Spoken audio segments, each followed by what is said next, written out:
Hello and welcome once again to Jacob's Toys 5-minute figure reviews. In this one we are taking a look at the retro carded lizard figure.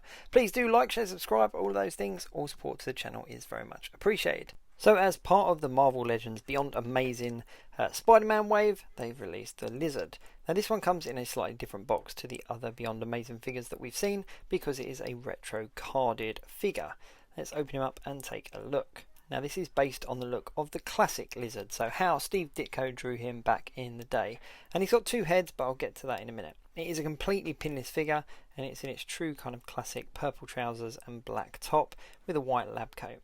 Comes with a attachable tail, and this is bendable, something that we as collectors have been asking for so many years now, actually having a bendable tail for the characters that have tails.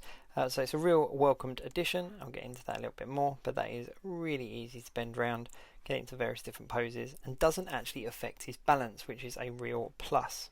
So what else is in the box? Well, you've got the figure, you've got the tail, you've got these two kind of beakers, these kind of science beakers, because after all, he's a scientist, so it's good to have a couple of accessories that you can play around with.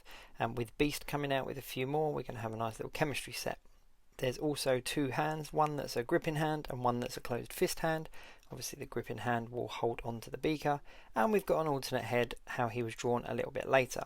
Now this head, as I said, is the Steve Ditko style head of the classic lizard, of how we first kind of saw him, and he's got these great big hands. Now they're not overly menacing looking, there's no kind of claws, there's no kind of sharp bits to him. He's very true to how he was drawn back in his origins. He's got these huge feet which are absolutely fantastic for aiding in balance, so I'm just playing around there, I can get him into some really easy poses, and naturally the tail adds a little bit of stability as well. Let's just change the hand over and see how easily it holds these beakers. Yep, very easy. So I'm going to try the red one there, but it holds him and it looks quite natural, which is a real plus as well. Now the lizard is one of Spider-Man's kind of most iconic villains, and we've been crying out for a new one for quite some time. We did get the Builder figure a few years back, I can't remember the exact year now, but I will get that out in a minute just to do a side-by-side comparison.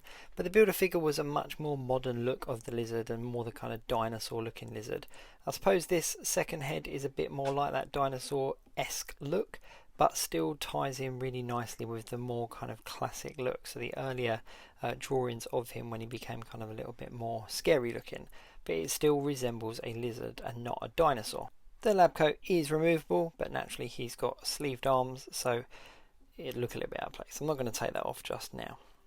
Let's just move these feet around a little bit. As I said, he's completely pinless and he's a really nice figure. It's a real nice addition to the kind of more classic villains that they're doing at the moment in the line. They seem to be going back and doing more comic book accurate villains, and this lizard is definitely well sculpted. I think he's easily becoming my favourite of the two. I mean, I love the Builder figure. It's a really kind of big, scary looking figure, but this is lizard. This is classic lizard. The same as from like the animated series, from the early days of the comic books when we saw lizard. This really does resemble the character quite well, because after all, in those early kind of renditions of him, he wasn't this huge, great, big kind of hulking creature that we got as the Builder figure. Here it is. He was much more like a human turned into lizard, and there's definitely a real humanoid element to him. Now, I think the worst thing about the Builder figure was this tail. It was, the best that they could do at the time, I suppose, but it just doesn't look natural. It doesn't look real whatsoever, and it's quite awkward to get into poses as well. I do like the head. The head is quite cool, and I do like the jacket as well, like the dirt on the jacket.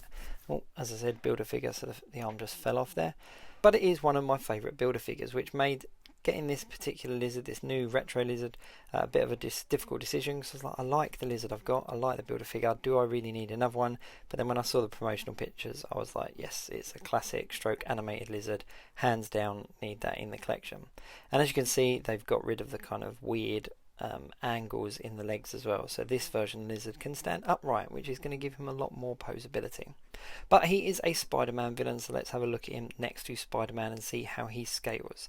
So first of all, let's put in the Amazing Fantasy 15 Spider-Man that was also part of the Beyond Amazing wave, the shorter kind of build, and here is the retro Spider-Man. So the animated kind of cel-shaded Spider-Man that we're about to get released is on the same build as that retro one, that's why I want to put him in there. And this Amazing Fantasy 15 is a much more classic looking Spider-Man, and as you can see, both of them scale quite nicely with him. and there's something really nostalgic about having that early version of the head on the Lizard and that Amazing Fantasy 15 Spider-Man sort of squaring off. I suppose my only gripe is the box, and that's the fact that all the other Beyond Amazing boxes are different, and this one is kind of a retro kind of looking box, which kind of breaks the mold a little bit in regards to the boxes, but that's not a deal breaker. This Lizard is by far a fantastic character, and if you're a Spider-Man collector, he is 100% worth picking up. Thank you very much for watching. Please do like, share, subscribe, all of those things, and do check out my channel for some other 5-minute figure reviews. See you soon.